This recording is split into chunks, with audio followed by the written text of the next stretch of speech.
आपके गुजरात के महान प्रवक्ता श्रीमद् भागवत के अद्भुत वक्ता श्री डोंगरे जी महाराज, वे तो अपनी हर कथा में कहते थे कि हमारे द्वारिका के नाथ लीला पूरी करके वैकुंठ नहीं गए हैं। बोले कहाँ गए? बोले पंढरपुर गए हैं, पंढरपुर में विराजे।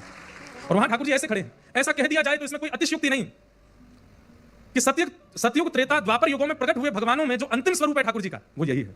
कलयुग में और स्वरूप भी प्रकट हुए ठाकुर जी के, पर सतयुग त्रेता द्वापर के विश्राम में जितने स्वरूप प्रकट हुए उनमें अंतिम स्वरूप यही है। ठाकुर जी कमर पर हाथ धर के खड़े। आद्य गुरु शंकराचार्य भगवान ने भी उनको देख करके पांडुरंग भगवान के ऊपर लिख दिया, पर ब्रह्मलिंगम भजे पांडुरंगम। बोले पर ब्रह्म साक्षात यदि मैंने कहीं देखा तो पंढरपुर में देखा। ये आदि गुरु शंकराचार्य कह रहे हैं। तो ज्ञानेश्वर माउली कहते हैं ऐसे क्यों खड़े हैं, बहुत ध्यान से सुनना। तो उसमें सबसे पहला भाव श्री ज्ञानेश्वर माउली कहते हैं कि जब कोई नदी में स्नान करने जाता है तो वो अपने किसी साथी को भेजता है, पहले बोले आगे जाके देख गहरा कितना है। तो वो व्यक्ति जब भीतर जाता है तो वो भीतर जाकर के बताता है इतना जल है, इतना जल है, इतना जल है। तैरने वाला जिसको तैरना आता है वो भीतर जाकर के नाप के बता देता है कि इतना जल है, और फिर वो दूसरा व्यक्ति उसी अनुसार नीचे उतरता है। कहते हैं कि भैया हम सब लोगों को तैरना नहीं आता इस संसार रूपी भवसागर में। ये संसार भवसागर है और हम इसमें तैरना नहीं जानते, इसलिए हम ठाकुर जी से कहते हैं ठाकुर जी कितना गहरा है। तो श्री विठ्ठल भगवान कहते हैं मुझे भजने वालों के लिए इतना ही गहरा है, इससे ज्यादा नहीं। जो मेरे हैं, जो मुझसे प्रेम करते हैं, जो मेरे अधीन है, उनके लिए केवल इतना है।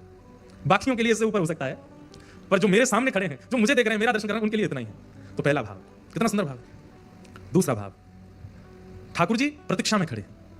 जब किसी की प्रतीक्षा होती है तो व्यक्ति चाहे एक हाथ से दोनों हाथ से ऐसे खड़ा होता है, या जैसे किसी को ढूंढ रहे हैं, बहुत देर हो गई, वो कह रहा है 10 मिनट में आ रहा हूं, 5 मिनट में आ रहा हूं, बस मोड़ से मुड़ गया। तो जब किसी को बहुत ज्यादा प्रतीक्षा होती है, ज्यादा प्रतीक्षा जब किसी की नहीं होती तो आदमी बैठ जाता है, चैन से बैठ जाता है, चाय पी लेता है, कुछ खा लेता है। लेकिन जिसकी बहुत उत्कंठा से प्रतीक्षा होती है उसको व्यक्ति नहीं ढूंढता है कितनी देर है यार, अभी तक नहीं आया, अभी 10 मिनट 5 मिनट देर।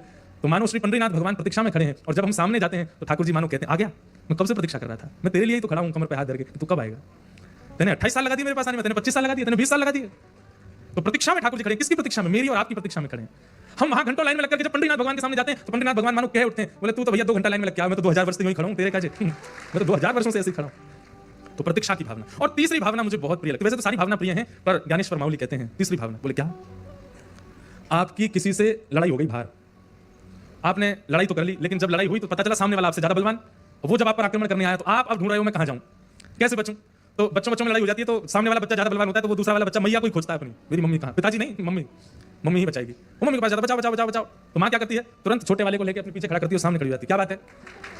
और जो सामने से आ रहा है उसको टोक देती है, क्या कहना है इसको, इससे बात में कहना, पहले मुझसे बात कर।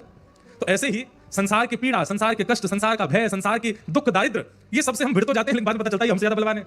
ये हमको मानसिक रूप से, बौद्धिक रूप से, व्यावहारिक रूप से, शारीरिक रूप से तोड़ ही रहे हैं। तब हम क्या करते हैं? तब हम ठाकुर जी का नाम लेते हैं। जैसे कहते हैं हे कृष्ण द्वारिकावासी क्वासी क्वासी महाभुज, हे महाभुज आप कहां हो, हे जगन्नाथ आप कहां हो, हे द्वारिकाधीश आप कहां हो। तुरंत ठाकुर जी निकल करके आते हैं और हमको पीछे खड़े करके ऐसे खड़े हो जाते हैं और दुख दारिद्रों से कहते हैं इससे बाद में जूझना, पहले मुझसे बात करो, इसके पास बाद में जाना। इसीलिए हमारे महाराष्ट्रियन वैष्णव ठाकुर जी को भगवान नहीं बोलते, क्या बोलते हैं? माउली। क्या बोलते हैं? माउली मतलब मैया, ये हमारी मैया है, ये हमारी माता जी। एक पद है बहुत सुंदर,